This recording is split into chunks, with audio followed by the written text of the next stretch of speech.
Hey guys, welcome back to the channel, and today we have a brand new video where we are reviewing a Savi'S Workshop custom built lightsaber. Now, I built this last year, almost a year ago, so I've had it for a year. I bought some new crystals, so I've used it a lot, so it's like I'm pretty well, I understand these things pretty well now. It's not just right off the top of my head right when I get my saber. So, I've seen the pros, I've seen the cons, and I've seen everything in between. And there are definitely pros to this, and there are definitely cons, and we'll get into it. But first off, let's talk about the experience. So this is where you do this for the experience. You don't do this for the lightsaber, for the quality of the lightsaber. You do it for the experience itself, which I think is where the price tag comes in, because I think the experience is one of the coolest things you could do as a Star Wars fan right now. As for an active Star Wars experience, I mean, that it is like you hear Yoda talk to you, and when they hold all the crystals up, they're like talking about all these legends you've known your whole life since you were a kid, and it's like, and now you're kind of stepping in their place, and you have to become a Jedi. They're practically knighting you in this galaxy full of chaos and darkness. You have to be that spark. So they're like transitioning you into kind of being a Jedi at that point, and it feels really real when you're there, and you feel that sense of mission and purpose when you're doing it too, because they really are basically initiating you to bring peace to the galaxy. And it is a really beautiful experience, I think, for any fan, and being able to pick your own kyber crystal and put together your own hilt, and then ignite your sabers with everyone else. Like, it is really cool. So with that said, the experience, and even just by saying it, like, it's a very personal experience, I will say. If you're a Star Wars fan, like legitimately, it'll be a really, really emotional, personal experience, for sure. As it was for me, as it was for my buddy, Noah from 501st Talk. Just did it 2 days ago. So it's cool because when other people do it, I can go in there and watch, which is cool. You get to relive it again. And he made his own. And it was just an amazing experience. And then I heard now that I covered this actually, I think, on the channel. They're, for a limited time, they're doing some different storyline where it's like pirates instead of like Jedi and stuff. And I think that's really, really stupid, So I'm glad that he got his before they switch it. And then they'll switch it back, obviously. I hope after Season of the Force, because that would suck. So, without further ado, this is great, by the way, and it's free. They give it to you with the experience, which is lovely. So this is my hilt. I may have shown it at some point on the channel, but I chose Peace and Justice, the Peace and Justice hilt set. It's very, I don't know, it's like smooth. It matches kind of on the plainer side. But it's elegant, that's what I like about it. It's like very smooth. And if this were thin and like realistically sized, this would be my saber, canonically. Because I chose the grips because they're comfortable. Like, I like this one as like a good support. This one's ridges are nice, so you hold it and it stays in your hand. I chose, the classic Plo Koon end cap with the D-ring. I like D-rings way better than, not D-ring, stupid. Cover Tech wheels way better than D-rings. Because they just clip and they stay. D-rings flop all over the place. I hate them. They're really annoying. Even though they can look cooler, it depends, but for me, nah, I think Cover Tech wheels better. And then I chose, a shorter emitter. That way it's not, taking up too much of the blade. So yeah, this is mine. This is Peace and Justice. So there's Peace and Justice, Power and Control, Protection and Defense, and Elemental Nature. So there's 4 hilt sets for you to choose from. Elemental Nature's like made out of wood. It looks natural, crafted out of, you know, it's very much a green blade thing. Power and controls, obviously Sith. Protection and defense is like, used to be Old Republic, and now it's like High Republic. So, you know, I stay away from High Republic. And then Peace and Justice, they say it's like Clone Wars era Jedi. So, you know, that is my favorite, I guess, time period of Jedi. So I chose it. Yeah, and this is Peace and Justice V2. There's V1. They had their first series of sabers were really consistently good. V2, Peace and Justice, got a huge improvement. Elemental Nature actually improved more than I thought. They got rid of the Rancor Tooth, which sucks, but the rest of it, I think, improved significantly. The only one, but Power and Control definitely is not as good as it used to be, because now it looks like a toy.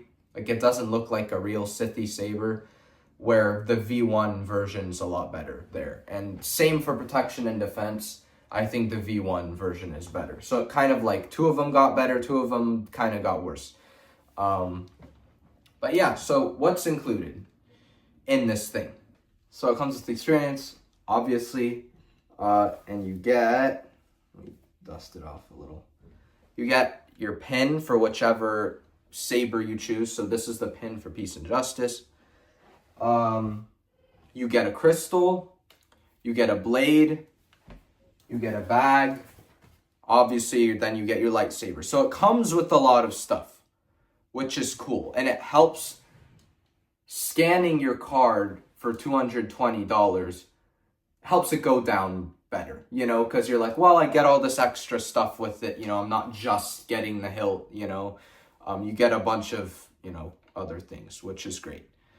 And long-lasting memories. But yeah, it's expensive, but I think it's worth it. But if you're very like, I will only pay for a saber that is at this level, I'm not going below, then you're not gonna, you know, you're gonna be like, what is this? But yeah, it's cheaper than any NeoPixel. Any good-looking NeoPixel anywhere. So all NeoPixels, if you want good-looking, authentic ones with switches or whatever that don't have a stupid button in the middle that looks like one that powers up a computer, and you know what I'm talking about, then you have to pay like $400. So the fact that Disney does really well put together authentic looking switches and stuff and blades, whatever, lightsabers, for that low of a price is quite nice, because I don't want to pay $400, you know, for a NeoPixel when, you know, I don't have that kind of money right now, right? So it's like, no, it's like, this is the best, most authentic looking option. For like legacy sabers are, I guess, the best, but I'd say this is second best. For anyone wanting a nice lightsaber, but not wanting to burn $400, you know, so food for thought. Anyways, so without further ado, this is a 32-inch blade, I believe, from bottom to top, which is my ideal size. I don't like, I bought a 36-inch with my first legacy saber. Too big, too heavy. It counted the balance of the sabers so off. It sucks. I really don't like the 36-inch. It's horrible. So I recommend, well, this one they give to you, and this is the only 32-inch that exists is at Savi'S. If you're not at Savi'S, you have to get 36, and then it's in the 20s. So, you know, another positive of doing Savi'S. So without further ado, I believe when I first did this, when I constructed it, I did a green crystal because I was still in my Luke, you know, zone.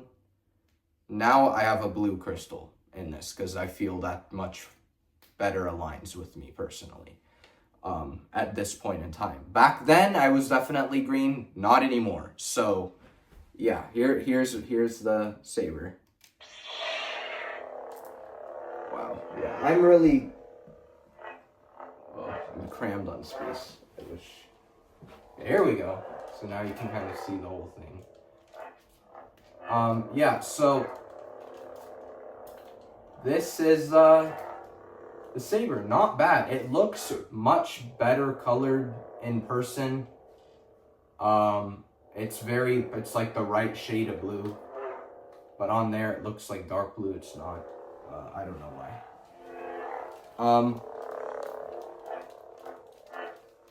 I don't know, it's fun. It's cool, you know?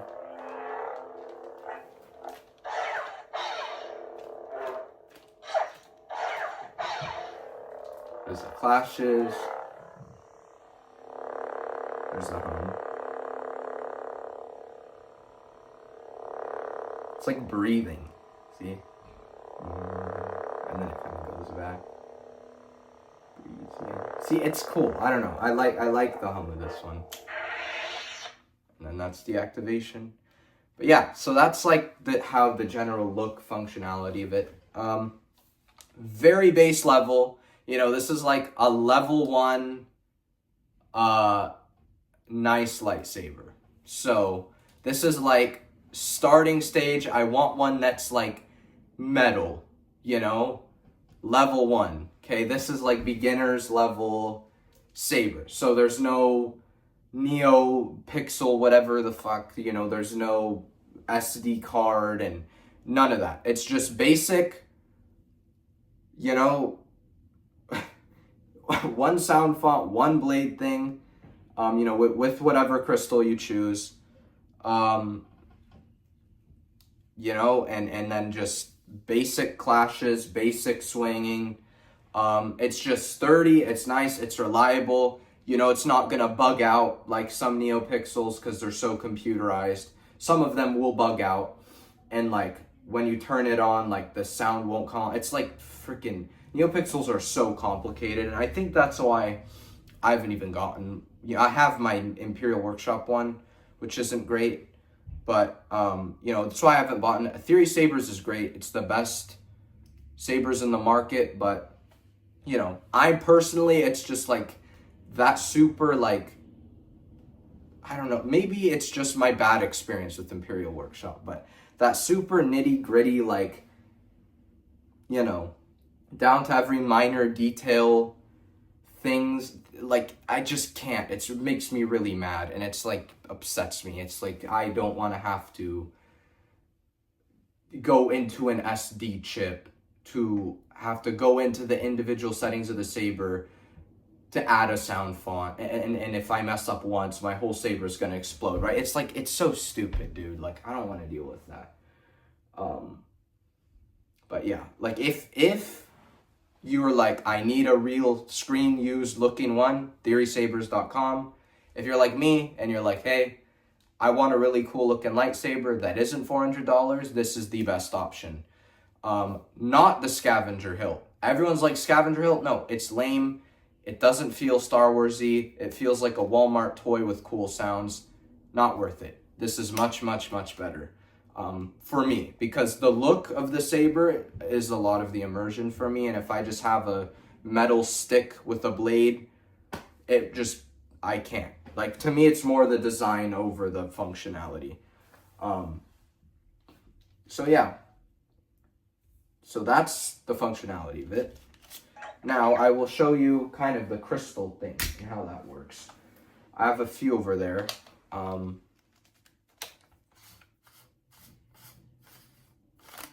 Okay. So yeah, you can really take this apart super easily, which I like. And which is cool too, because it makes you feel like you're, you know, tinkering with your saber, like Darth Vader. Oh, that was unintentional, but fuck. Yeah. So then you're left with this, you know. And it does that. It's so cool, because that's what it would do, you know, in Star Wars. You know, it would sputter out if it's not built right. So then this is your chassis with your crystal. This guy, by the way, this crystal is the Ben Solo Kyber crystal, which is super rare. And I was just getting a blue crystal. I'm like, because in the crystal box, it'll have like a little name tag, and it'll say like a character who that crystal belongs to. And I was like, well, I'll just do Anakin or or Obi-Wan or whatever the fuck, like, I don't care, dude. And then I pull it, and it's like Ben Solo. It's like one of the rarest ones I didn't think at all I'd get.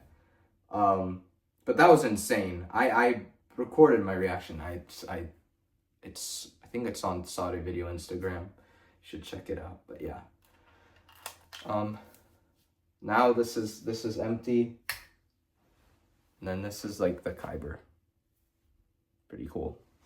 Also, I had an issue one time where like I'd put my crystal in and it wouldn't. So when you put it in, it makes this sound and it like blinks and stuff. There's a time when I actually first got this crystal, I came home, put in my saber, nothing. Put another crystal in, nothing.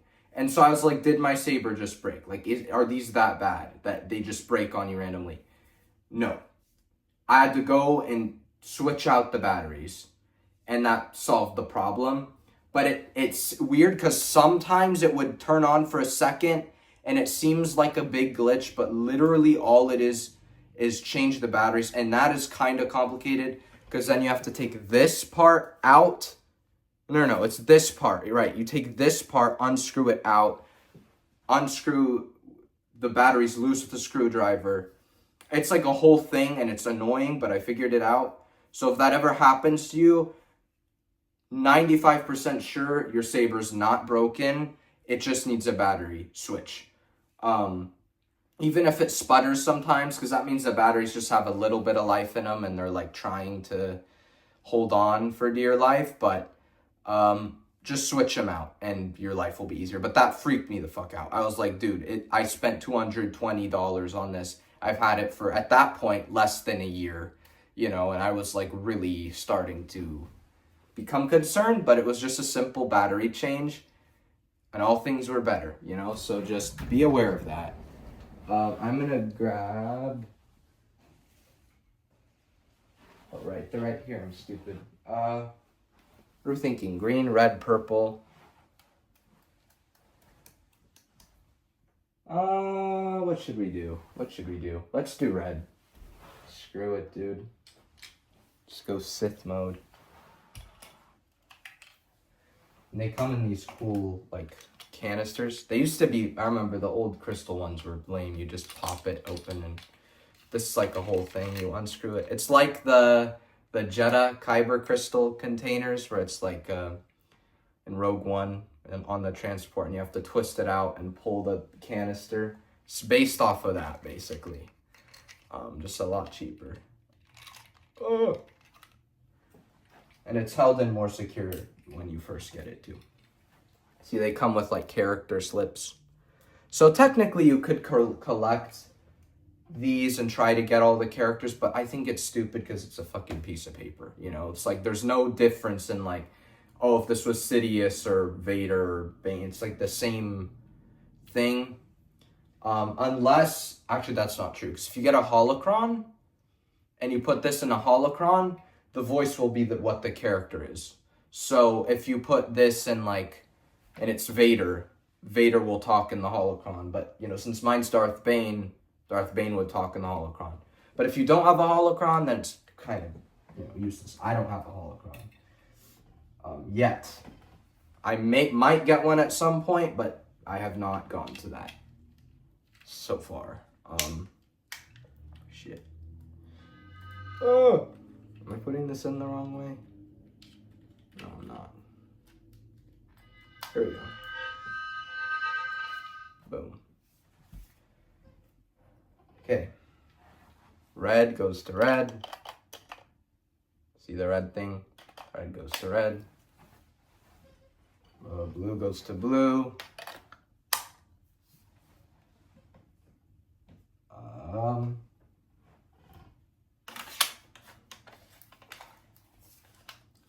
Metal side is always first, so don't flip it. It'll always be the metal side first. Same here. See how it's thin right here? The metal side always goes down. And I'll get more into the cons later because I've been pretty positive. But it's true. I think it's just cool. Like, it legitimately, there's nowhere else on Earth you can build your own metal lightsaber in Star Wars in universe. That doesn't exist, you know. Even if some NeoPixel site does it online, it's not going to be the same. You know, it's like your end product will be literally in universe and real, you know, but you don't get the actual like building experience, you know, which, you know, I don't think will be as cool, and I'm sure that'll cost the Neo one like $1,000 because they're like, we're gonna custom 3D print your own parts and, you know, whatever. It's gonna be ridiculous, but I probably will never do that. I'll be like, oh, I'll stick to Savi'S, and I already have mine, so I'm good. Fun fact, didn't know this till 2 days ago. If you want parts to your saber, you can go to Savi'S. Each piece is 25 credits. So you could just go buy a different end cap or buy a different freaking pommel. That's right. Is that no, fucking emitter. Holy shit. Emitter. You could buy a different emitter, buy whatever. You could even mix and match. You could go buy like a fucking, you know, power and control emitter or whatever and mix and match it. You just, each piece is 25. So just so you're aware. So if you're like, oh, I really wish I got that piece, you can go back, buy it for 25 bucks. Just so you're aware. Yeah, which is pretty cool. I'm glad that they do that because that's cool. Like I might, you know, at some point want to change up pieces to my saber or whatever, and I'll stick with my original with Peace and Justice because that way it matches. I'm like that. It has to match or else I'm going to be like fucking tweaking. You should see my Star Trader build your own lightsabers. Now that is horrible. I mean, those are like disgusting. At least my first one was. But those, in terms of my design capability, but in terms of the saber, those are $25 to make your own saber. You know, before Savi'S, this is OG days where it was you'd make your own plastic saber. And I thought that was the coolest thing ever. And now here I am with my own metal lightsaber. Pretty cool, huh? Anyways, there you go.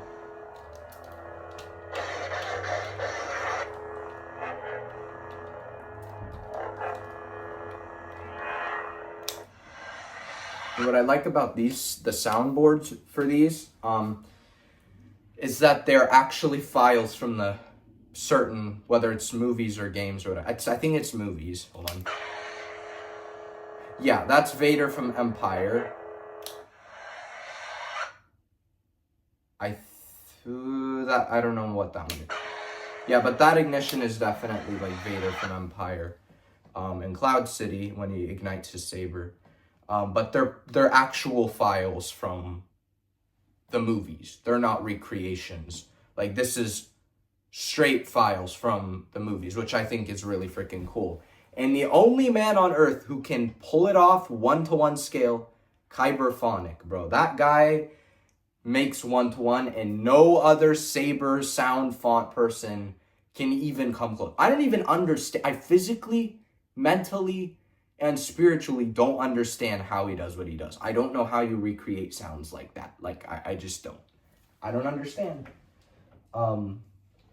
Yeah, it's crazy. But I think I've covered everything, which is, it's cool, whatever. Oh, right, cons. I love that I can say, oh, right, cons, and I'm not just trash smack talking it the whole time. I love that, you know, that I actually appreciate this. Cons. This piece is loose. It's not an issue for everyone. It's just for me. And I've heard that this piece in particular doesn't screw in well with the Switch. And that's a problem. I've seen it on Reddit when I had to figure out if my saber died or not. I also looked this up, and I guess it's just like the mold of this piece inside, the inside of this piece is just not done right, which is kind of stupid. This piece stays on, not much of an issue. It's just this guy, my only problem. That's just bad planning. You know, Disney should have caught that way faster. But that's what I'm saying. Like this piece I might just replace at some point because it's loosey-goosey, and I don't like that. Which, I mean, again, not a big deal because you don't duel with these two, FYI. These are collectibles. You don't fight with them. These are not NeoPixels. Again, you don't go out going ham on people with these. You can practice with them, you can swing them, learn your tricks, but you don't actually physically engage in combat with these, or else they will break. I guarantee you. That is another con. You know, you can't really duel with any Galaxy's Edge saber. Not with Legacies, not with Savi'S. They even tell you that when you buy them. You know, if it's, they'll ask you, do you own one of these before? I remember the first time I bought one, I was like, no. She's like, yeah, don't fight with them. You can play with them, but don't fight with them because they'll break. I'm like, wow, that's great advertising, guys. But yeah, that is it. So overall, what do I think? Savi'S Workshop, hand-built lightsabers. I'm going to try to give it a rating here, and I'm probably going to get slaughtered by the fandom. Well, I don't know if I could do that. Yeah, I'm not going to do that. Because it's so conditional. It's like, are we talking about the saber, the experience overall, right? Like, I don't know. It's like fucking, nah, bro. Nah. I also made a droid, too.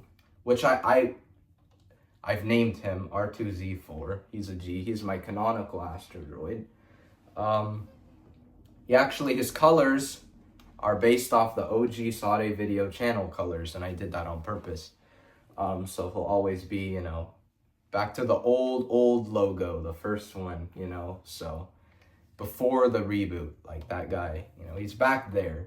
Yeah, Savi'S done. Boom. Way too long of a review. But I think I covered everything. So yeah, they're very cool. I recommend it if you can.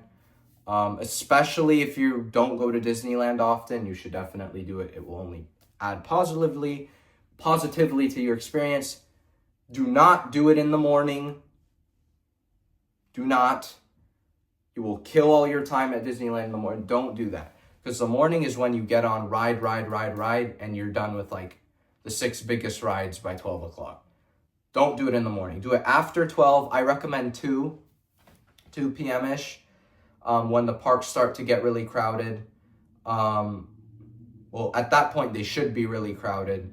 So then that's when you go do stuff like this, or you go to Oga's, or you do Droid Depot. Like, I recommend just, you know, I guess, doing reservation and experience shit at times where the park's crowded and you can't really get on anything. So, yeah, and that is vital. Please don't do it in the morning. Like, that really, if you do it in the morning, you're going to have to wait in hour lines. That's basically what you're dealing with. So, yeah, that's it. Thank you guys for watching. Leave a like, subscribe, share. I will see you in the next video. Till the next one, may the force be with you always. Bye-bye.